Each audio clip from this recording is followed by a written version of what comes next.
Welcome to the Story a Day podcast. This is Julie Duffy, encouraging you to be a writer today, not someday. Good morning, good evening, good afternoon. It's Julie here from the Story a Day podcast, and I'm here to ask you, how's your writing going? Are you actually getting any writing done? It occurred to me this week as I was listening to a great story on Escape Pod called Listening, written by Bob DeRosa and beautifully read by Abra Staffen Wiebe, that sometimes we don't take action, and action is where it's all about. So in this story, we're in a futuristic setting, slightly futuristic setting, where the government has set up a listening program where anyone who needs to unburden their heart can call a free number, and someone will answer the phone and say, "I'm listening," and they can just pour out their heart to them, which sounds great, right? It sounds like something we could all use. Of course, this being a story, it doesn't actually go perfectly. And in the story, one of the lessons is that until the fact that people are listening but not taking any action is less than ideal. And until some characters in the story begin to take action, nothing really happens, and nothing changes, and nothing gets any better. And it struck me as I was listening to this that as writers, it can be very, very tempting to just listen. We go online and there's this world of information, world of free information, especially for writers. I mean, writers were one of the first groups to glom onto the internet and start sharing information and finding each other, and it's great. But there's so much information out there that the temptation is to simply keep researching. Maybe you could write your story, or you could go out and read some more stories and find that perfect model for the story that you want to write, and steal some tricks from them, eventually try out some stuff. Or maybe you could take one more class on dialogue or setting or point of view so that you can really nail it and get it right. Or maybe you can just keep researching something. You need to know more about the setting. You can go and look at do a Google Earth walkthrough of the location that you want to write in. And at some point, we have to stop learning in theory and start learning by taking action. We learn how to write by writing. Now, when I was at university, I studied English and I studied history, and I lived with scientists. Now, the scientists' schedule was very different from mine. I had a few classes sprinkled through the day, and we were expected to do all of the other work ourselves, all of the other work being reading and making notes and synthesizing stuff and all that good stuff. The scientists, on the other hand, were in classes from 9 o'clock in the morning until 5 in the evening, with labs and teaching assistants and, all kinds of things crammed into their day. They were having their course taught to them in a much more traditional school-like way. And they were always really envious of me that there was very rare that I had to be in a class at 9 o'clock in the morning. And I had, a much more open schedule. I could go for coffee with my friends in the afternoon. I could go to the pub in the afternoon if I wanted. I was envious of them that they could go to work at 9 o'clock in the morning, come home at 5, and they were pretty much done for the day, unless they were revising for exams or they had an essay to complete or something. They were pretty much done. You just turn up for class, you get all the information, you were done. I'm making it sound overly simplistic, and for that, I apologise to my scientist friends, but that's how it worked at my university. It looked from the outside like you could just go to class, get the information and be done. Whereas with my course, I went to class infrequently. We went to a few lectures, we had a couple of tutorials, but there was always reading to be done. And when you're studying history at one of the oldest universities in the country, like a university that was founded in the 1500s, it has a fairly substantial library. You can always keep reading.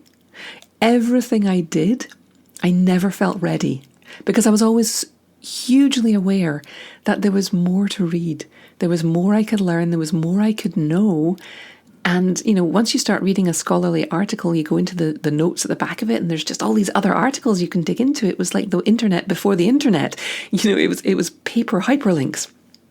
So we were envious of each other for different reasons, but I was particularly envious of them because I felt like they could be done. If you're studying a particular problem, if you're memorizing the periodic table, when you're done. If you're writing an essay on Wordsworth or on, Venetian or passion plays or Venetian guilds, there's always more to read, believe it or not. There's actually a ton of stuff out there. So all of my essays were always last minute. And I kind of taught myself over that 4 years that I couldn't start before the thing was due because of this perfectionism, this idea that I needed to read more. What I've learned in the years since then is that at some point you just have to start making decisions, and you have to start saying, I have to write the thing. I have to learn what I need to learn by writing. It was always the case that when I was writing, whether it's an essay, a magazine article, or a story, once I start writing, that's when I know where the useful research is going to come in. And once I start writing, that's where I learn about the characters. That's where I learn about the setting, what's important, what's not. And sometimes we have to stop preparing and start writing because we learn to write stories by writing stories.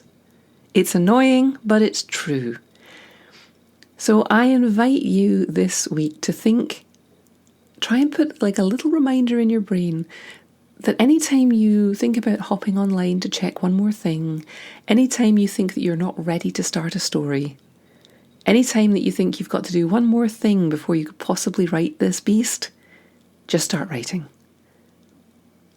If you need a structure to help you with this, if you don't have a project at the moment that's burning and pulling at you and pulling you out of bed at 7 o'clock in the morning or 6 o'clock in the morning or 5 o'clock in the morning, but you still want to be writing, I have a suggestion. I've got a new thing at Story A Day. One of the reasons I started Story A Day was because I needed that deadline. I needed that container to say, you have to write a story today. You have to stop faffing about and you have to actually write the thing. So Story A Day is great. It doesn't happen till May. It lasts for a month. It's a bit intimidating.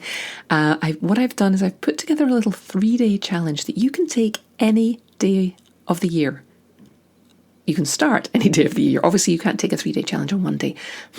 But anyway, you can start the 3-day challenge any day of the year, and I've just released it, and you can find it in the show notes. I've linked to it, and it's at my link shortener, stada.me/3DC.